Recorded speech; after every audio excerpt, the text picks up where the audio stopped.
¿Tiene rumbo, tiene plan económico este gobierno o es dolarizar y punto? Bueno, la dolarización es un rumbo, si querés. Que de hecho, para mi forma de ver, es como el punto final de una serie de etapas que estamos recorriendo. Que si querés la podemos resumir como en 3 grandes etapas. La primera es una expoliación del ingreso de las mayorías populares, los jubilados, los trabajadores. ¿En qué forma? Y si yo, por ejemplo, te recorto los salarios del sector público, bueno, ahí me estoy quedando con un cacho de la guita que antes iba al bolsillo de los trabajadores del sector público. Si te recorto la jubilación en términos en relación a la inflación, por ejemplo, bueno, pasa algo parecido, porque además como contrapartida el aumento de precios significa que yo también me estoy quedando con un cacho de lo tuyo. Ese proceso es una especie, lo podemos pensar como un mecanismo para generar una bolsa de guita de algunos, de nuevo, insisto, mayoría populares, poné de todo ahí. Y hay una segunda etapa que es, bueno, y ahora con toda esta guita, ¿a quién se la damos, digamos? Y ahí podemos ubicar el DNU y la ley ómnibus. Vieron que nosotros, pero algunas otras consultoras, algunos medios rotularon sobre todo el DNU con el nombre de algunos grandes empresarios. ¿No? Te decía, bueno, la desregulación de las prepagas, la ley Velocopit y demás. Y así cada una de las cuestiones. Bueno, era muy sintomático porque era la configuración de esto. Bueno, le saco a los jubilados y se la doy a estos, que no era el empresario pyme, no era el comercio, el almacenero a la vuelta de mi casa, no. Eran un puñado de grandes empresas en Argentina que se veían beneficiados con esto. Pero les decía, el tercer punto es lo que me preguntabas, la dolarización.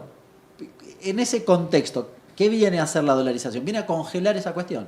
Si te saqué a vos, le di a ellos, te lo congelo con la dolarización. Volver hacia atrás de un proceso dolarizador, cualquiera que ha pasado por Ecuador, que ha estudiado Ecuador, que es ecuatoriano y ha vivido en Ecuador, puede confirmar que retroceder en el proceso de la dolarización es muy difícil. Por cuestiones, a ver, si acá se dolarizase en la Argentina, primero hay que modificar la Constitución. Si quisiésemos hacer el proceso inverso, deberíamos volver a modificarla. Es decir, hay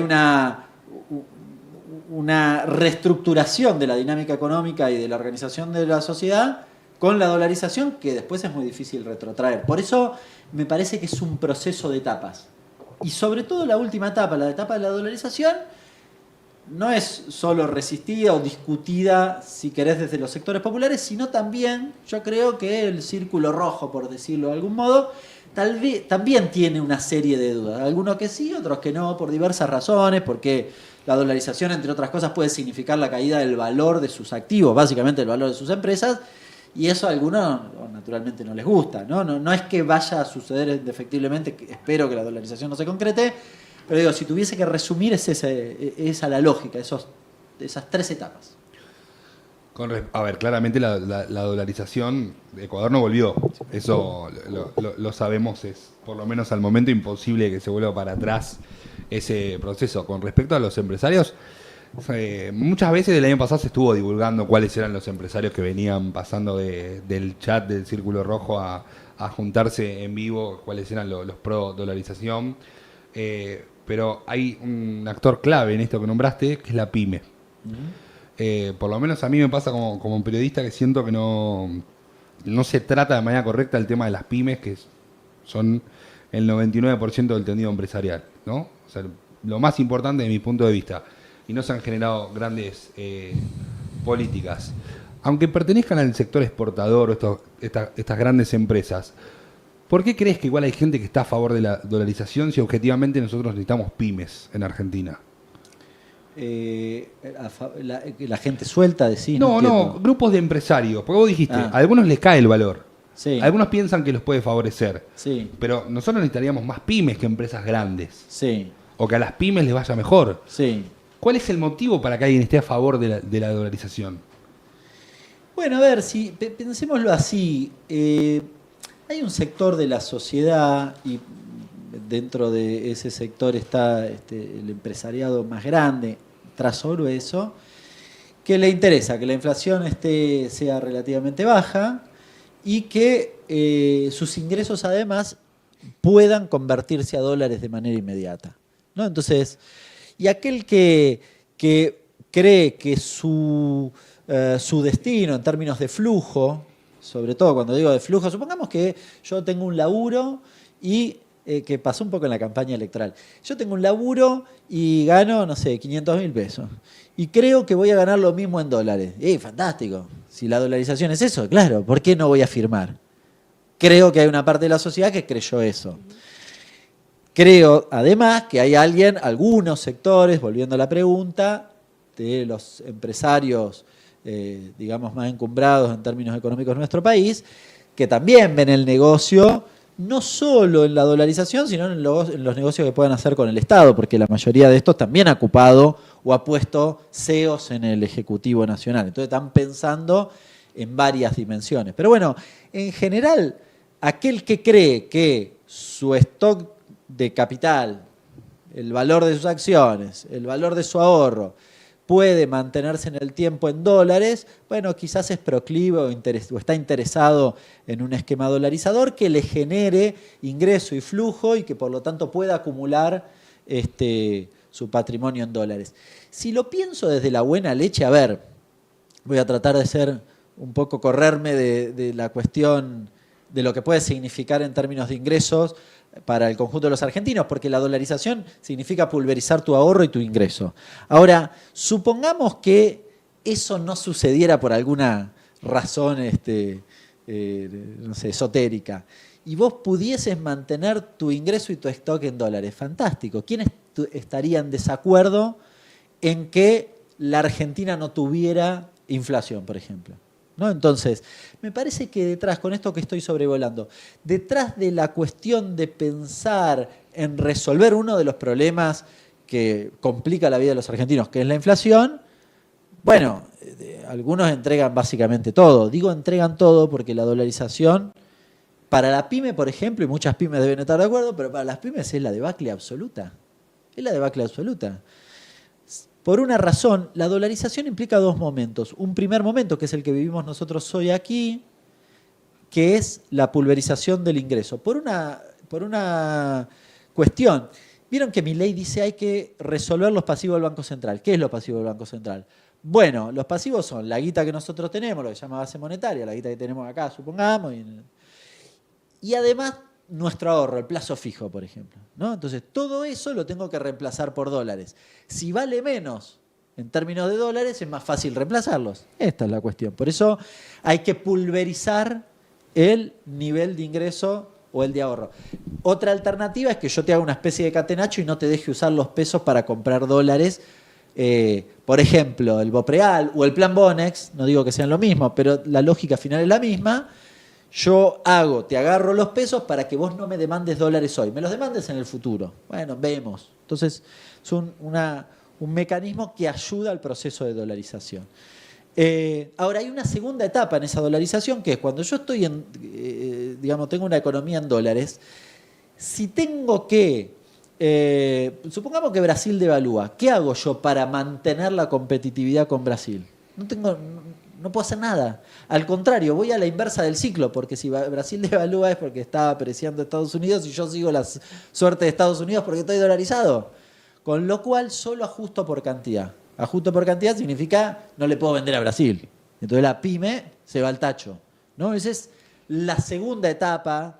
No digo que ahora no lo vayas a vivir con el proceso que estás viviendo, pero probablemente sí. Pero digo, aunque todo salga bien y terminemos dolarizando, la segunda etapa, después de dolarizar, va a ser esto, que tu industria se vaya al tacho porque no hay forma de resolver la dinámica global en materia de competitividad de nuestro país con el resto. Lo que ya pasó en el 97-98, cuando era la convertibilidad, ¿no? Con Bueno, Brasil. en buena medida sí, le pasó Ecuador y El Salvador. No sé si son los mejores ejemplos para pensar eso porque no tienen una industria o un entramado industrial como tiene la Argentina.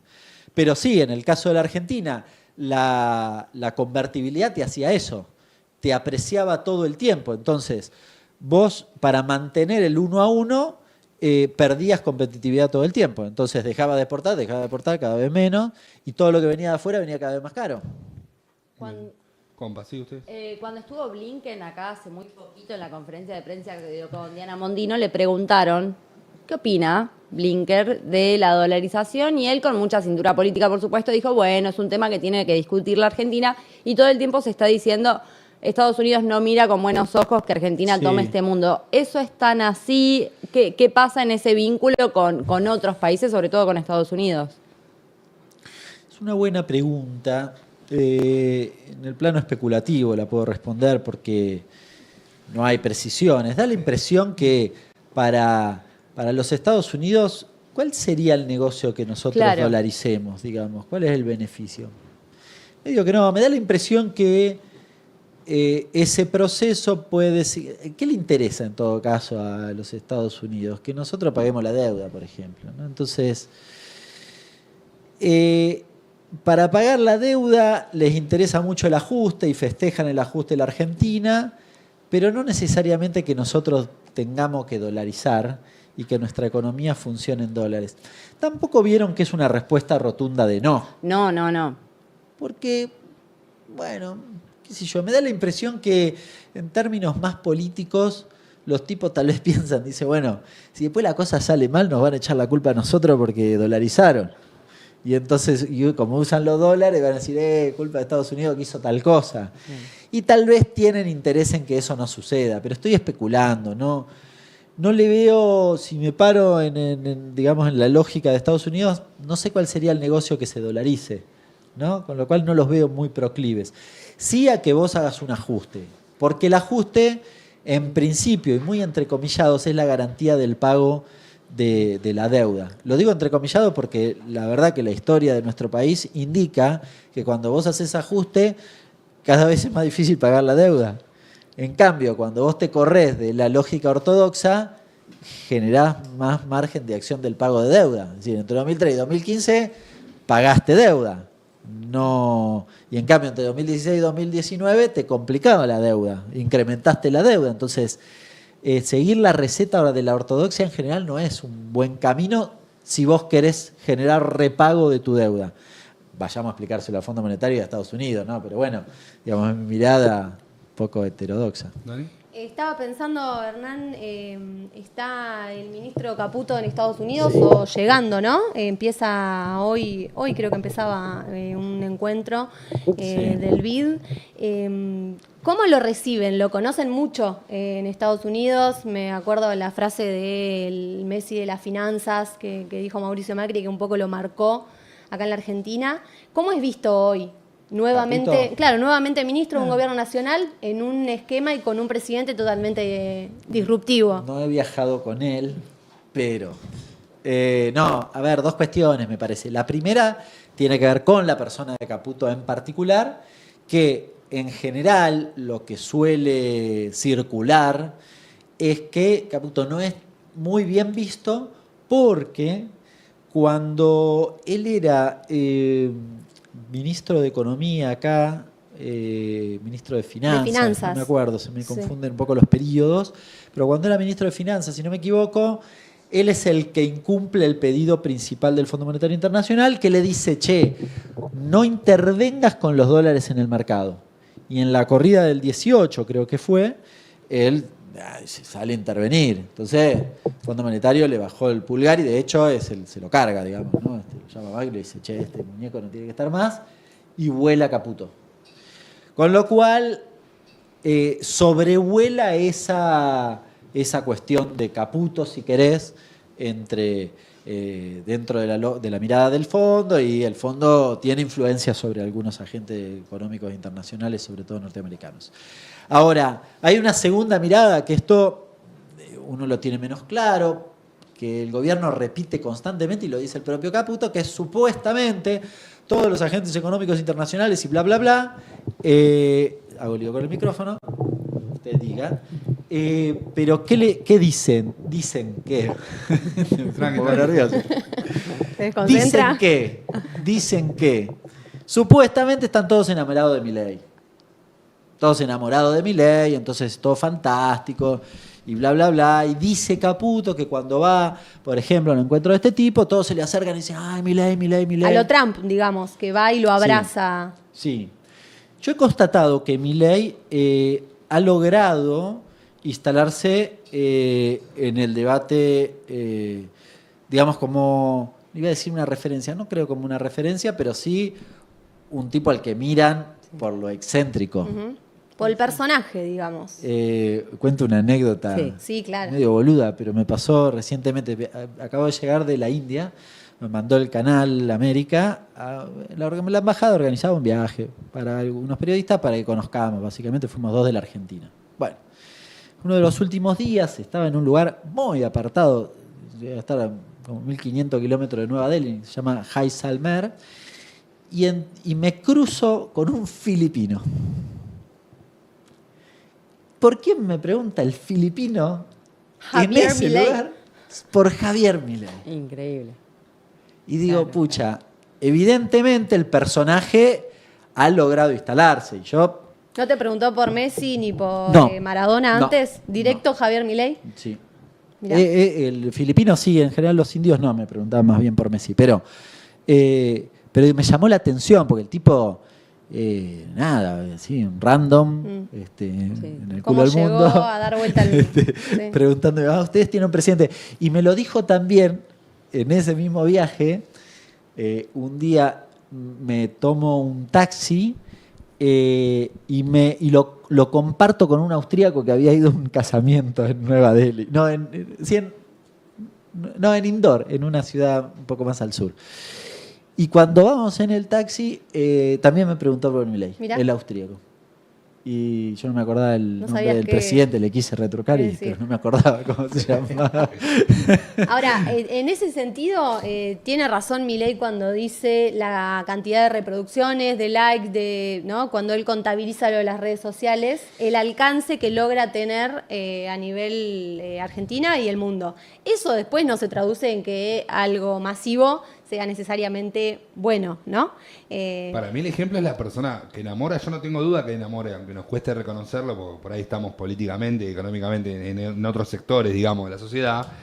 No tengo duda que se está convirtiendo en un nuevo referente para ese campo de la extrema derecha. Pero si vos ves con quiénes se juntan en esta conferencia que habían hecho la semana pasada, el de los partidos conservadores. Sí, en Washington. Si vos decís se enamoran de Milei, bueno, yo a nadie que esté ahí quisiera como pareja, por ejemplo, ¿no? Bueno, pero No, yo tengo una Como- pregunta. son gente, para mí, muy peligrosa. Tengo una pregunta para vos, Hernán, de economía, porque viste que siempre se habla de los mercados y cómo funcionan los mercados. Es como una especie de manto que nos acompaña en cualquier cosa. Cuando hay un dirigente político que tiene semejante nivel de conocimiento y popularidad a nivel mundial, eso puede tener un impacto en la confianza que pueda generar en los mercados, viste que siempre se especula con eso. Si Milei habla, ¿qué pasa? ¿Influye o es charla para esto, es conocido y ya? Para mí, para la gilada. Bien, claro. A ver, los mercados hoy están chochos. Sí, fantástico. Los mercados, ¿quiénes son los mercados? La gente financiera, digamos. Sí, sí. Si Los querés, grandes empresarios. claro, los empresarios ponen la guita en algún lado y alguien la administra y la coloca en colocaciones financieras. Si querés, aproximémonos al mercado. Mercados hay de todo tipo y color, es decir, el mercado de trabajo también es un mercado. Pero digo, cuando hablamos habitualmente del mercado, en general lo asociamos al mercado financiero. Bueno, esos están de parabienes, dice, está fantástico, está haciendo un ajuste fantástico, nos garantiza que el repago de nuestras inversiones el día de mañana van a estar, incluso aceptan que les baje la tasa, una serie de cuestiones. Bueno, y están todos felices. Hasta que en un momento dicen que no, digamos, ¿no? Sí. Te bajan el pulgar de un momento a otro, digamos. Sí, no de hay hecho- mucho enamoramiento ahí que valga. Una de las discusiones que tiene bastante vigencia en estos días, me corre un segundo para atrás, que Milei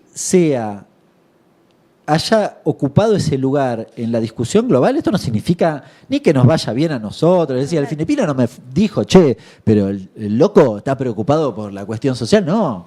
Por los salarios, no me preguntó eso, me preguntó por lo excéntrico del personaje. ¿Se entiende? Y yo creo que Milei sí explota bien ese personaje. Ocupó en el compendio global y también en la Argentina un lugar. Al PRO se lo está fagocitando de manera fenomenal. Digo, en eso creo que el tipo hace uso de sus márgenes políticos, que son más amplios que los económicos incluso, y que le dan el changüí para hacer las trastadas económicas que está haciendo. Pero volviendo, por ejemplo, una de las cosas que está discutiendo en este momento es uno de los mecanismos que utiliza el gobierno para tratar de limpiar la hoja del Banco Central, es decir, sacarle pasivos, es que esos pasivos se los transfiera al Tesoro. Es decir, una deuda que tiene el Banco Central, logra con un mecanismo indirecto que termine siendo una deuda del Tesoro y no del Banco Central. Con lo cual, en principio, no lo tiene que... limpia lo que se llama la hoja del balance porque lo saca de los pasivos. Fantástico. Ahora, esa deuda que se hace cargo el Tesoro, ¿no? ¿Qué tiene? Tiene una cosa que se llama put. ¿Y qué son los put? Es una garantía del Banco Central de que si vos vas a cobrar ese bono al Tesoro y mañana yo lo quiero cobrar, el Tesoro se da vuelta, le pide los pesos al Banco Central y el Banco Central emite. Ese es el put, es una especie de garantía. Bueno, todo hermoso, entonces nos venden que están limpiando la hoja del Banco Central. Ahora, si mañana todos los que tienen put dicen, che, me parece que el Tesoro no va a tener guita para pagar, ¿qué hacemos? Y vamos a cobrarlo. Y le van a pedir al Tesoro todo lo que dejaste de emitir, que se supone que es una de las grandes banderas que utiliza este gobierno para mostrar las loas de su proyecto económico, se va al tacho en 3 segundos. Pero en 3 segundos. Sí, tienen que emitir todo lo que no emitieron y que lo están metiendo abajo de la alfombra a través de esos puts. Es decir, de nuevo, los mercados, mientras crean que está fantástico, esta cosa funciona.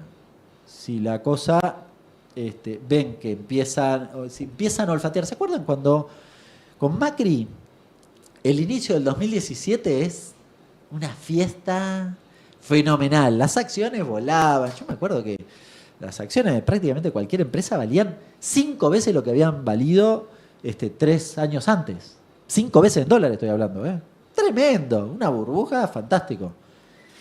A mediados o en abril del 2018, con la devaluación, se va todo eso al demonio.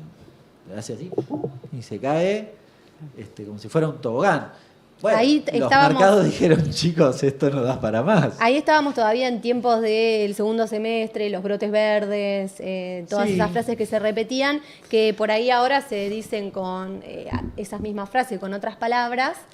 Y ahora se dice más boina verde. Pero, ¿ahora cómo se dice? Boina verde, pero más por ahí. No, por ahí se dice la luz al final del túnel para explicar. Bueno, eso también se decía, me parece, en la época de Macri.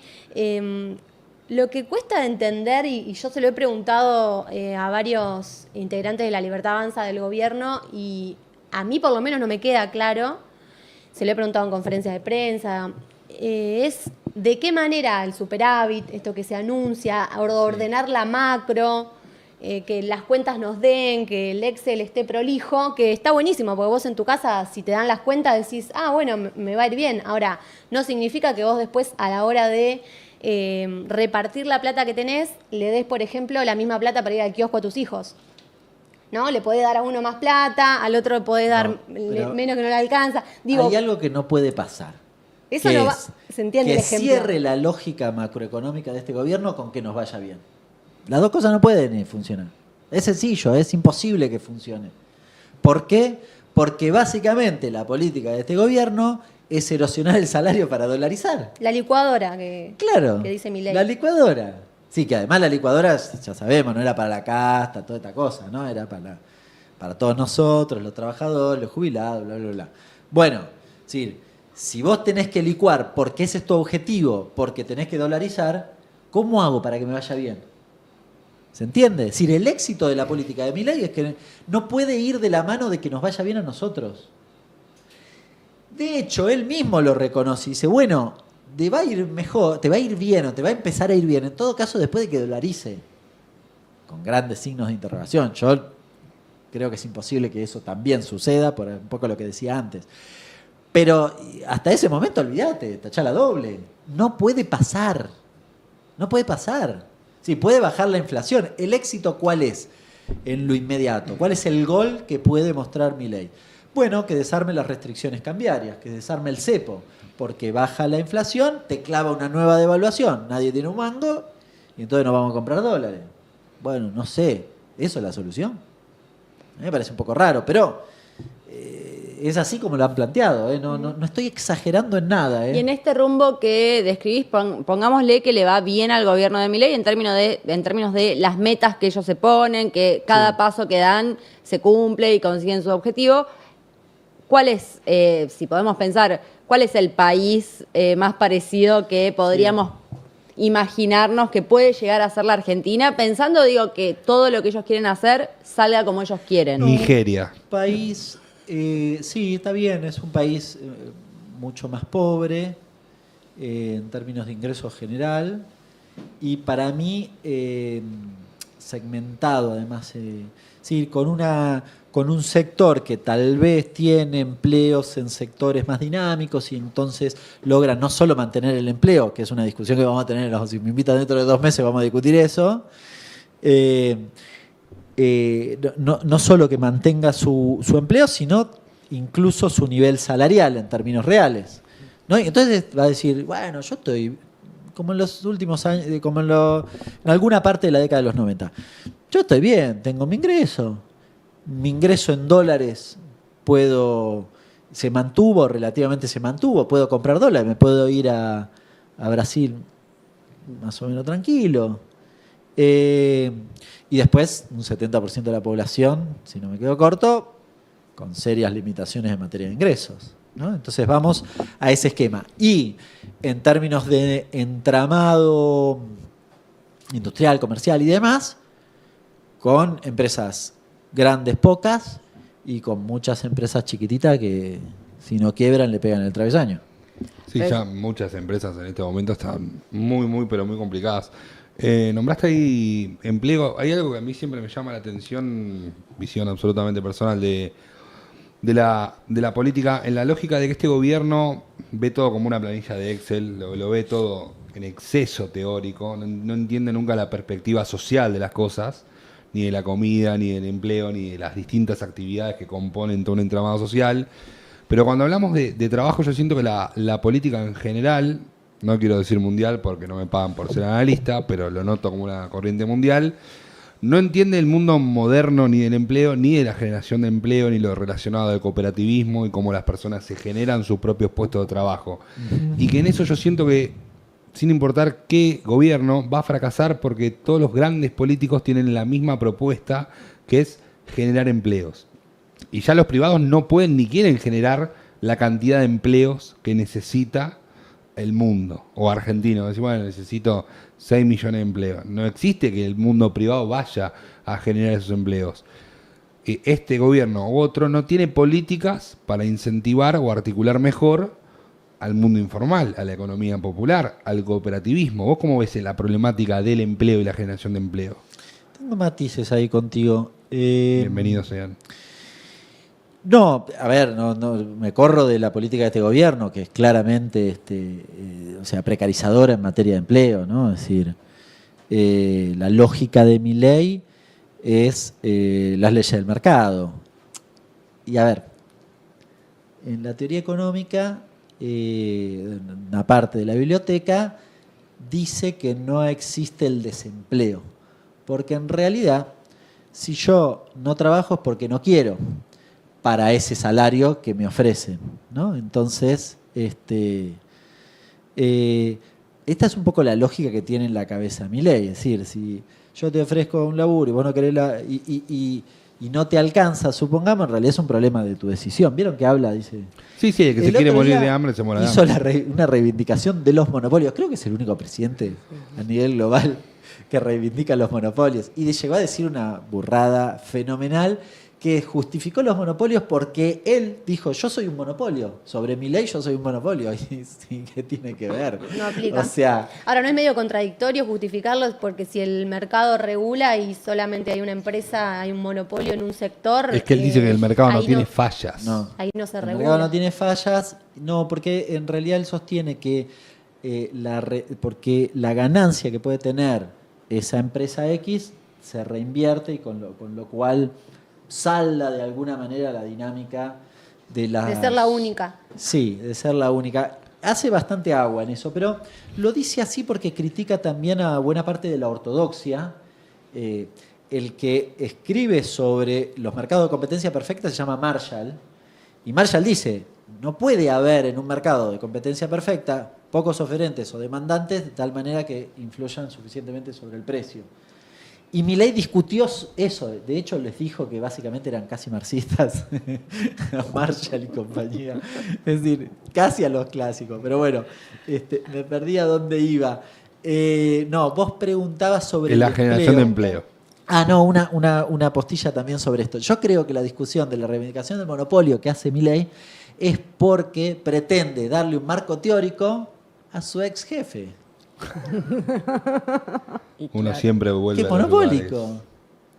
¿No? Entonces encontró una vuelta para justificar la dinámica de los monopolios. Bueno, volviendo a la cuestión del empleo, yo lo que creo es que hay una tendencia global que complejiza la cuestión de las relaciones laborales por esto, por la celeridad de las comunicaciones.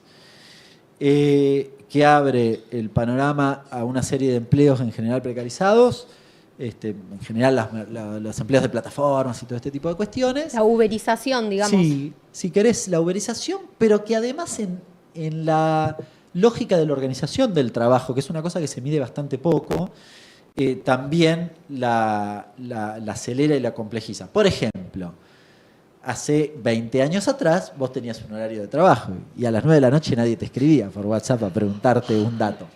Tenías que esperarte mañana. Qué locura, qué locura.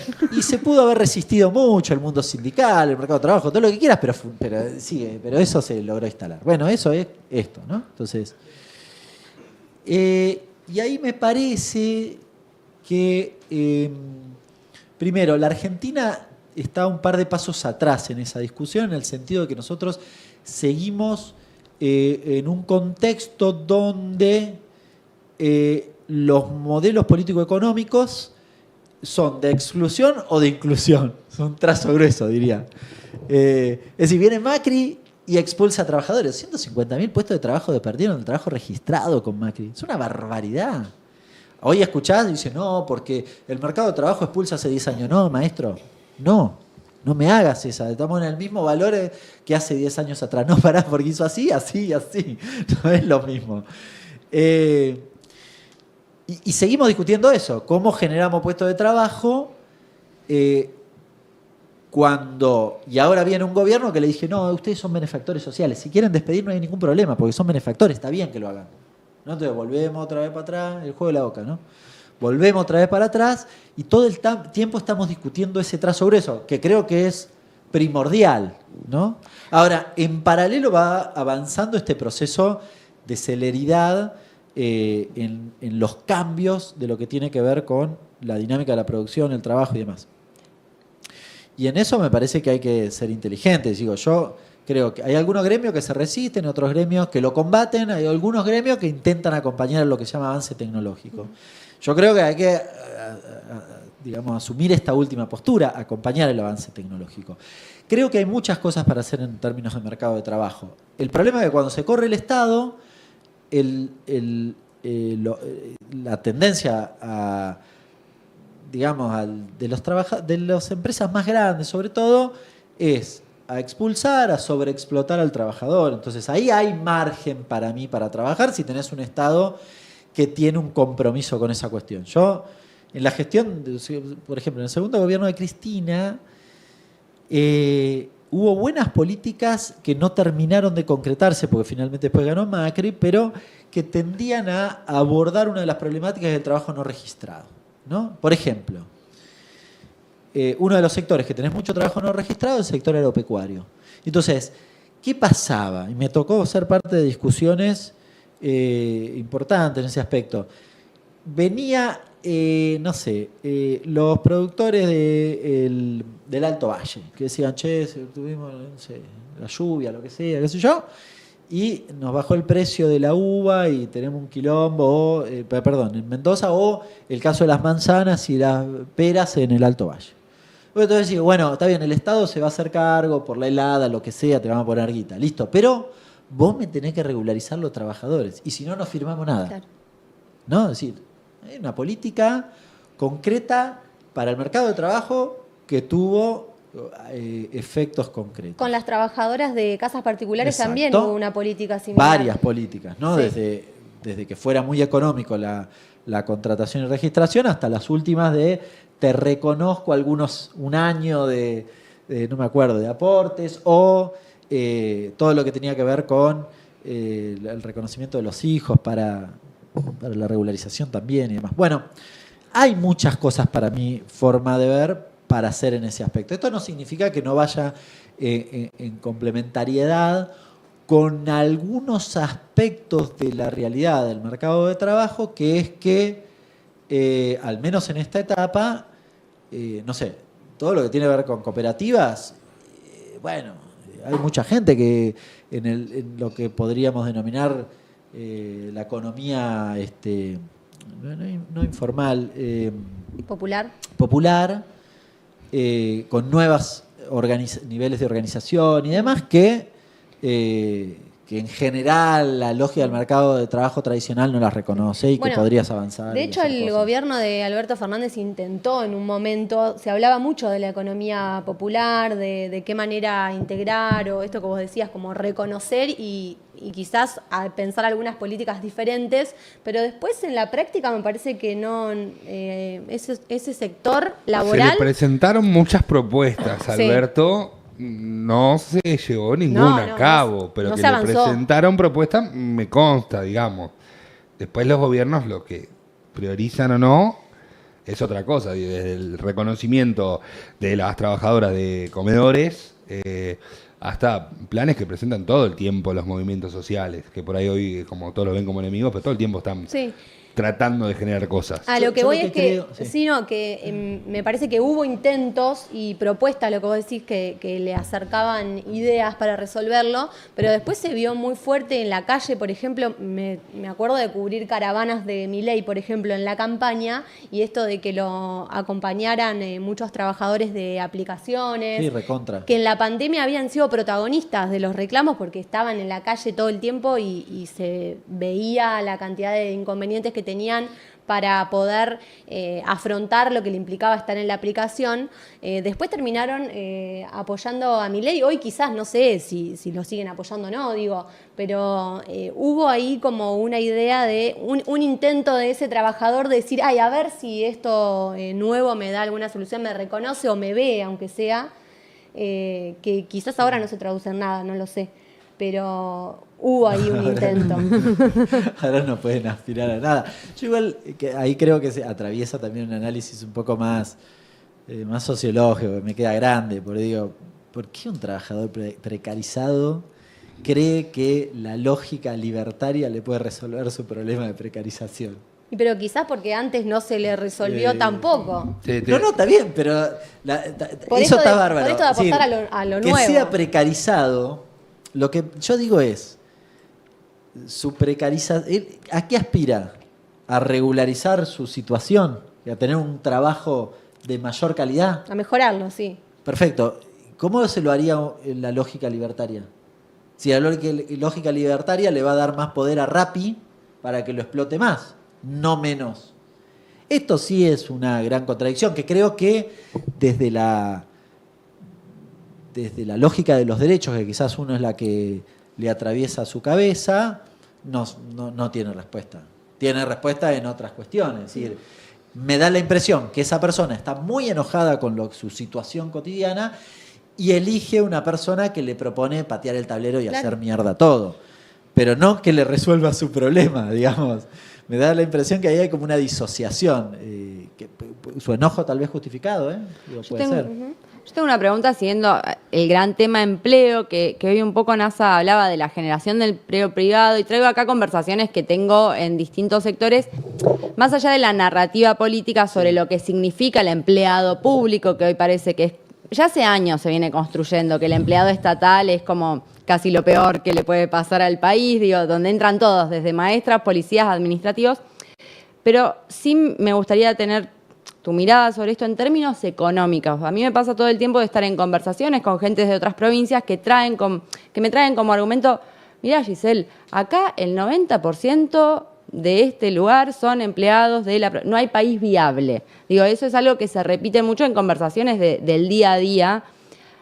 ¿Cómo juega económicamente, más allá de la narrativa de la estigmatización del empleado estatal, esta balanza que, no sé, está desequilibrada, no está desequilibrada? Digo, no quiero yo decir cosas que no sé, me interesa qué opinás vos. Qué humilde. No, pero porque hay mucho sentido común dando vuelta alrededor de este tema, me parece, y falta un poco profundizar sobre el impacto real en la economía. Creo que en el bolso, lástima que no lo traje, tengo un gráfico de... La filmina. Bueno, Por favor, que venga la filmina. Mandalo y lo subimos a redes sociales. No, viene después. en un Rappi, no pueden. Te digo, hay un par de filminas, creo que lo tengo allá, de filminas que dan cuenta del tamaño del Estado en nuestro país, que no solo no es más grande que en otros países, sino te diría que está en el medio, si querés, del promedio de los países aproximadamente. Con lo cual no tenés un Estado ni una cantidad de empleo público. Uno de los placas es el empleo público en relación al empleo total. En el caso de la Argentina no está por encima, hay algunos países que sí, está por encima y otros que está por debajo. Así que, dicho esto no significa que vos no te fijes el nivel de eficiencia del empleo público y que no des discusiones, porque a mí me parece que hay que dar discusiones, porque si no después te viene Milei y para resolverte el tema de que tenés 3 locos que no iban a laburar, se carga a una persona que hace 25 años que labura en un lugar. O ahora, por ejemplo, no sé si aplica lo que estás pensando, pero el caso de Telam, Sí. o el caso de otros organismos que se deciden cerrar directamente cuando quizás, no sé, una revisión, no quiero entrar en ese debate, pues larguísimo, pero puede ser un ejemplo como el que estás diciendo. Sí, claro, pero de nuevo, digo, algunas discusiones que vos terminás no dando, no digo que sea la razón por la cual Milei hace esto, porque cuando habla, por ejemplo, en el caso de Telam, es una cuestión de índole ideológico, claramente, ¿sí? No hay justificación en términos económicos, no hay ninguna propuesta alternativa para pensar resolver ese tema, si es que si el problema o lo que atraviesa la cuestión ideológica. No hay ningún análisis de qué aporte hace. A ver, quiere cerrar Paca Paca. ¿Cuánto cuesta Paca Paca, primero? ¿Hay algún mecanismo para financiarlo? Y segundo, ¿cuál es el aporte que hace Paca Paca al conjunto de la sociedad? No, bueno, es ideológico, porque en realidad la bajada de línea es, no sé, Belgrano es un copado y en realidad Belgrano no es un copado. Vamos con Mitre, yo qué sé. Hay una lógica claramente ideológica en su mirada, pero, volviendo a la pregunta, la Argentina no tiene un nivel, un tamaño del Estado, un sector público, no sé, infinitamente grande que haga o que sea un impedimento para el desarrollo de nuestro país. Una segunda dimensión de análisis también es, porque vos me ponías el ejemplo de algunas provincias, vieron que ahora Milei dice, uno de los 10 puntos que plantea de cara al 25 de mayo es, rediscutamos la coparticipación, más allá de la cuestión técnica, que la Constitución dice que todas las jurisdicciones tienen que estar de acuerdo y nadie va a votar en contra de sus intereses, con lo cual no se puede modificar, lo cual es un gran problema. Pero es un gran problema ¿para qué? Porque si vos me preguntás, ¿estás de acuerdo con el punto? Sí, yo estoy de acuerdo con que discutamos la coparticipación. Pero ¿cuál es el criterio de rediscusión? Porque yo vengo escuchando hace rato que Santa Fe dice, no, yo quiero que me den la mía, la que yo aporto. Bueno, eso es lo más antifederal que hay. ¿Y cuál es el sentido? Yo lo que creo que estaría bien es discutir cómo desarrollamos a cada una de las provincias. Es decir, cómo hacemos para que se desarrolle una provincia que tal vez tiene un poco más de empleo público que otra. ¿Pero por qué lo tiene? ¿Porque tiene menos posibilidad de desarrollo? Porque hay muchas dimensiones de análisis ahí. Es decir, Cava dice, yo recibo menos. Sí, fantástico, pero ¿cuál es el nivel de ingreso en la ciudad de Buenos Aires y cuál es el nivel de ingreso en Formosa, que es la que critican siempre? ¿Cuál es el nivel de acceso al agua potable acá y cuál es en Formosa. ¿Cuál es el nivel de cloacas en la Ciudad de Buenos Aires y cuál es en Santa Fe? Ni siquiera digo en Formosa, en Santa Fe. Entonces, si vos querés desarrollar y que la población en el conjunto de la Argentina tenga niveles de vida más o menos equitativos, porque eso además lo asociás a federalismo, cosa que me parece muy bien, bueno, hay que discutir cómo se reparte de manera que resuelvas esos problemas. No que los ricos se lleven más guita y las provincias que están menos agraciadas las denominemos como inviables, cosa que ha pasado en la década de los 90 y que se ha repetido, se repite en este último tiempo, ¿no? Me gusta desarmar ese mito porque en muchas conversaciones está instaladísimo que son todos estatales, ¿no? Es como rarísimo. Diciendo como si estuviera mal ser estatal aparte, que a mí me gusta mucho aclarar que no, pero... Han logrado, miren, yo creo que Milei ha logrado, con algunos aciertos de él, pero también con mucha fuerza del poder económico y mediático en la Argentina, un clima de época. Claro. Donde ahora está, siempre estuviste mal. Bueno, pará. Con Milei estás viviendo con un salario que en términos de poder adquisitivo es casi la mitad de finales de 2015. No podés decir que siempre estuviste mal.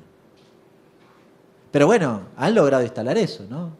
Entonces son todo chorro, todos los gobiernos chorro, todos son lo mismo. Macri que te endeudó en dólares es lo mismo que Cristina y Kirchner que te desendeudaron en dólares y en pesos, digamos. Pará, me parece que hacen esta cosa de anular el análisis crítico, ¿no? Que es funcional a determinados intereses, sí, claro, que son los que representan. Por eso yo digo, aunque sea uno solito en el desierto, seguiré sosteniendo que me planteen argumentos para estas cuestiones. Aunque buena parte de la sociedad, sí, a mí me putean a veces en las redes. Y a veces cuando tengo ganas le pongo, ¿tenés algún argumento para...? Me putean, me dicen barbaridades. Pero justo Y en digo, Twitter pedís argumentos, ¿tenés Hernán. argumentos? No, pero se lo mando Es muy personal, chiquitito, no en se Instagram. entra. Te Le llega mando un DM de mensaje. Hernán. Sí, le pongo. Si me das argumentos, quizás me convences. Algunos no digo que lo voy a convencer, pero viste, medio que lo desorganiza en su lógica porque esperan que lo putee. Dame argumentos, qué sé yo, quizás tienen razón. Nos quedan unos minutos antes de irnos a tanda y no quiero dejar de hablar de cepa, aunque sea brevemente, pero voy a tirar una mecha para mí de lo que estamos hablando. Tiene mucho que ver si se dan los debates y cómo se dan los debates, Sí. porque vos fíjate en esto del trabajo estatal, no estamos mencionando, como en general no se menciona en los debates, que el empleo estatal puede ser sumamente productivo y el Estado puede ser sumamente productivo. Entonces está la construcción de sentido del empleo estatal atado al déficit, además de a la vagancia. Entonces ahí hay un problema enorme, porque yo puedo generar desde el Estado un Estado sumamente increíble, productivo, superavitario. Ahora están haciendo, ayer, el domingo me escribe, estábamos en GPS en el programa, hicimos el tema del recorte del tema de discapacidad y los CDRs, que lo vamos a hacer este domingo también. Los centros de referencia de desarrollo social. Y me escribe un compañero que había trabajado conmigo hace muchos años atrás, Juan Garaizar, de Bahía, de Punta Alta, y se me echaron a mí, a tal persona, a 2 o 3 personas, me dice. Claro, uno dice, bueno, lo echaron, qué sé yo, están recortando gasto público porque eran todos vagos, ¿no? El pibe lo conozco, todo laburante hace como 20 años que estaba ahí. No, un poco menos, 15, pero desde que se crearon los CDR. Ahora, ¿qué hacía él? Porque esto es el hilo conductor interesante. ¿Qué hacía él? Atendía en el CDR, ¿qué cosa? Por ejemplo, en el caso de los de discapacidad, ¿qué hacían los trabajadores de la agencia de discapacidad? Ibas vos en silla de rueda y no tenés silla de rueda, no tenés silla de rueda, necesitas una silla de rueda y el tipo te la gestiona. Entonces, si yo lo he hecho, o te gestiona la pensión, si yo lo he hecho, impido que esa persona que necesita gestione una pensión, por invalidez, por ejemplo. Entonces hago el ajuste cargándome a las 2 personas, es decir, a la persona que hacía la gestión y a la persona con discapacidad que necesita de esa pensión. Entonces evito que me pida la pensión directamente. ¿Se entiende la gravedad de la cuestión? Es decir, es tremendo. Eso hace Milei. Antes de liberarte, pregunta sobre Cepa. Vos y Julia vienen laburando mucho en las redes, desde el año pasado explicando un montón de cosas. ¿Qué valor le estás dando hoy a la comunicación y a explicar conceptos económicos ahí al alcance de la gente? Nosotros siempre pensamos en CEPA, cuando creamos CEPA, cuando fundamos CEPA hace ya casi más de 10 años, nosotros decíamos, la academia tiene una serie de debates muy interesantes y muy profundos, pero con tiempos episcopales. Es decir, 5 años después decían, che, el problema era tal. Bueno, fantástico, pero medio que ahora... Y después el debate público carecía de argumentos académicos. Entonces había como un abismo y que siempre quisimos ocupar ese espacio intermedio. Es decir, tratemos de dar el debate público con los argumentos de la academia, ¿no? Y en esa cuestión la comunicación es absolutamente central. Si vos no explicás las cuestiones, entonces hay una parte que te falta. En ese proceso hicimos fuimos como madurando ese proceso y siempre le dimos mucha importancia a la cuestión de la comunicación. Pero nosotros no leemos el diario y replicamos. Nosotros generamos, ustedes deben recibir los informes de CEPA, son informes cuasi académicos. Es decir, generamos esa información con el rigor académico. Si no tuviésemos además rigor académico, imagínense que nos masacran. Porque encima está complicado. Ya nos acusan con rigor académico, imagínense. Y en ese devenir quería contarles esto, acuñamos una frase ya del año pasado, para los 10 años creo de CEPA, que le dice lo siguiente, que es un poco la que nos representa CEPA. Dice, datos para argumentar, argumentar para entender, entender para transformar. ¿No? Es decir, nosotros usamos los datos y argumentamos porque en definitiva queremos transformar la realidad. Y no es inocuo. ¿No? Esto. Y en eso también tenemos una diferencia con aquellos que son una especie de libre pensadores, a veces de la comunicación, a veces de la academia, que están muy enamorados de sí mismos y que hacen toda la cosa para que los vean a ellos. No, nosotros no. Es decir, comunicamos porque creemos que es una parte absolutamente trascendente de la disputa que queremos dar y en el lugar que nos queremos posicionar. No lo hacemos porque creemos que somos mejores que nadie. Al contrario, venimos el sábado pasado, hicimos el plenario de CEPA, éramos 60 y discutimos las cosas que estamos de acuerdo, las cosas que no estamos de acuerdo y demás. Y hacemos el esfuerzo, que eso también es una cosa que a veces en el mundo económico no abunda mucho. ¿El esfuerzo? La discusión interna. En general, para mí se tiene un problema enorme con la diferencia. Hay una obsesión por coincidir en la sociedad. Para mí siempre va a ser imposible construir solo queriendo coincidir.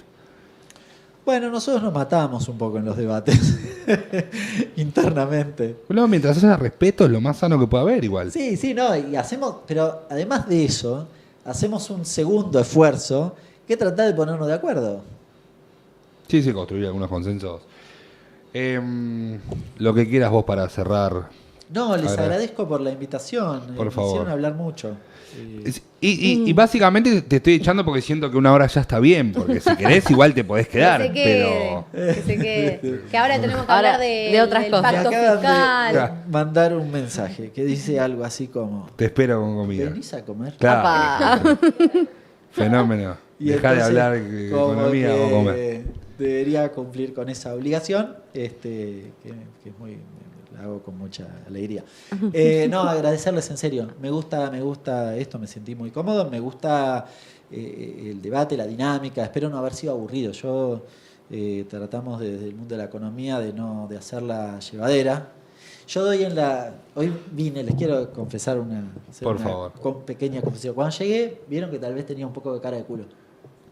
Estaba solucionando Quizás como algo. no me conocen, no me Lo dijeron percibí nada. porque Sí. lo encontré abajo y ya estaba Sí, ya estaba complicado. grave. Le digo, Hernán, ¿todo bien? Sí. No, dice.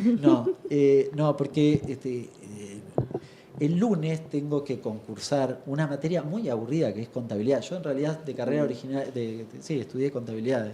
¿Sos contador? Soy contador originalmente y doy contabilidad. Y nada, y en el sorteo me tocó la bolilla más aburrida, más fea de todas. Entonces venía así con medio caracúlico.